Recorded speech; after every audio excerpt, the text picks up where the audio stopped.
Dubai news one में आप तमाम लोगों को वेलकम करती हैं। जैसा कि आप तमाम लोगों ने थंबनेल के ऊपर भी पढ़ लिया होगा कि पाकिस्तानियों की अब दुबई के अंदर जो आईडी होगी वो रीन्यू नहीं होगी। इसके अलावा आपका अमाराती कार्ड जो है वो भी ख़त्म कर दिया जाएगा और आप तमाम लोगों के खिलाफ एक सख्त इंक्वायरी भी की जाएगी।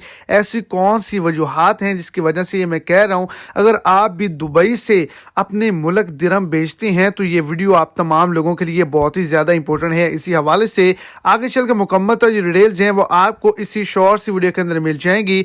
वीडियो को शुरू से एंड तक लाजमी तौर पर देखें ताकि आपको तमाम डिटेल की समझ आ सके। और अगर इस चैनल पर आप फर्स्ट टाइम हैं तो लाजमी से चैनल को सब्सक्राइब कर दें, इस वीडियो को लाइक कर दें और अपने दोस्तों तक भी इसको ज़्यादा से ज़्यादा शेयर करें। एक नया कानून दुबई के अंदर आ चुका है। अगर आप तमाम लोगों की 2000, 3000, 4 या 5000 दिरहम तक की सैलरी है तो आप तमाम लोगों की सैलरी बैंक अकाउंट में आ रही है तो आप दुबई से अपने मुल्क सिर्फ उतनी ही सैलरी सेंड कर सकते हैं। उससे ज़ायद करेंगे तो आपके खिलाफ सख्त इंक्वायरी की जाएगी, आपकी जांच पड़ताल की जाएगी। आप किसी भी दोस्त के पैसे अपने अकाउंट से पाकिस्तान मत भेजें।